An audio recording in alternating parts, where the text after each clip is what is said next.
سازشیں، قوتیں ایسے ہمارے دماغوں میں بیٹھی ہوئی ہے کہ ہم میں سے بڑے بڑے سجدہ کرنے والے لوگ بھی آج ہمت کر کے اپنے مظلوم مسلمانوں کے لیے آواز اٹھانے کو تیار نہیں ہے، ان کی فریاد سننے کو تیار نہیں ہے۔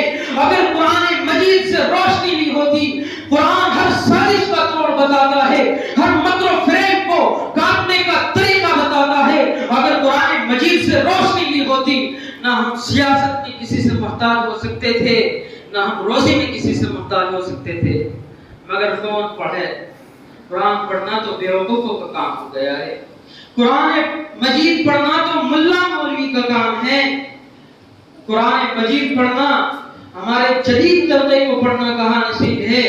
اور پھر جنہوں نے دین کے مروج طریقے بتا دیے، ان کے نزدیک قرآن ختم کرنے کا ذریعہ ہے، قرآن تعویذ بنانے کا ذریعہ ہے، قرآن برکت کے لیے گھر میں لٹکانے کا ذریعہ ہے۔ اور مسلمانوں، جس گھر میں قرآن ہو برکت مانتے ہو، یہ کیوں نہیں مانتے کہ جس دل میں قرآن ہو وہ دل کسی کا غلام نہیں ہو سکتا؟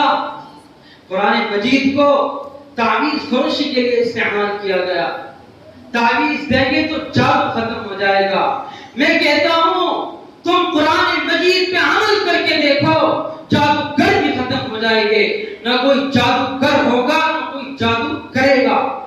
کہتے ہیں کہ قرآن مجید سے دم کریں گے تو بیماریاں ختم ہو جائے گی۔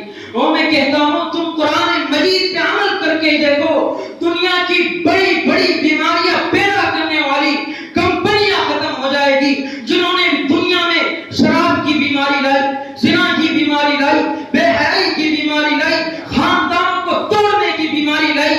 یہ بڑی بیماری ہے کہ نہیں ہے؟ اگر تم قرآن پہ عمل کرو، قرآن ان بیماریوں کو توڑنے کا طریقہ بتائے گا۔ کل مکہ میں ابو جہل بیماری تھی، وہ ختم ہو گیا۔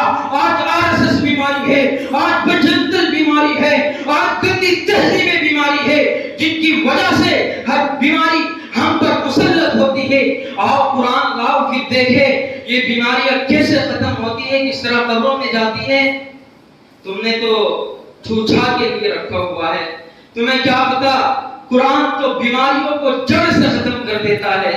فَيَدْنَبُهُ فَإِذَا هُوَ زَاهِقٌ وَلَكُمُ الْوَيْلُ مِمَّا تَصِفُونَ قُلْ جَاءَ الْحَقُّ وَزَهَقَ الْبَاطِلُ وَنُنَزِّلُ مِنَ الْقُرْآنِ مَا هُوَ شِفَاءٌ وَرَحْمَةٌ لِّلْمُؤْمِنِينَ۔ قرآن تو بڑی بڑی بیماریوں کو دنیا سے ختم کر کے زمین کو پاک کر دیتا ہے۔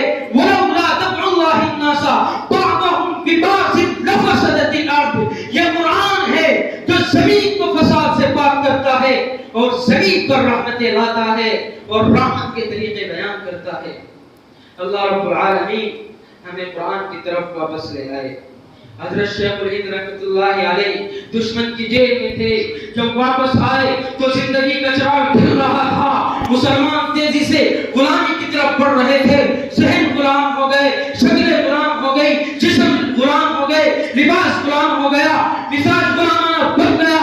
آج فخر سے نہیں کہتے یہ چیز محمد رسول اللہ کی ہے، نعوذ باللہ فخر سے کہتے ہیں یہ امریکن اسٹائل ہے، یہ یورپین اسٹائل ہے۔ زمانے بدل گئے، مسلمانوں کو نبی کی شکل سے نفرت ہو گئی، نبی کے لباس سے نفرت ہو گئی، نبی کے طریقے سے نفرت ہو گئی۔ آج انگریز کتوں کا طریقہ محبوب بن گیا۔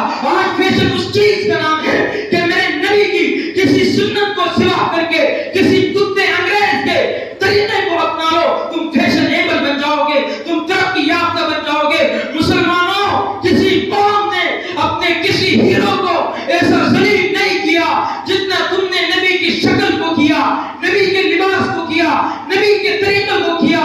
جب دن کا آغاز ہوتا ہے ساری قومیں اپنے ہیرو کو یاد کرتی ہے اور تم اپنے نبی کی سنت پہ اس طرح پھیر کے اپنے دن کا آغاز کرتے ہو۔ مسلمانوں، تمہارا نبی تو بہادر تھا، تم تو بزدل ہو چکے ہو۔ تمہارا نبی قربانی دینے والا نبی تھا، تم مفاد پرست بن چکے ہو۔ تمہارے نبی نے رب کے علاوہ کسی کے سامنے سر نہیں جھکایا تھا، تم تو اپنے اسی سر سے بھیک مانگتے پھرتے ہو۔ تمہارے نبی کا چہرہ لہو لہان ہوا تھا، تمہارے چہرے پر تو انگری کی گریب ملی ہوئی ہے. تمہارے نبی کے دانت مبارک اللہ کے راستے میں شہید ہوئے تھے اور تمہارے دانت تو سود کے پیسوں سے خریدا ہوا گوشت چبا رہے ہیں.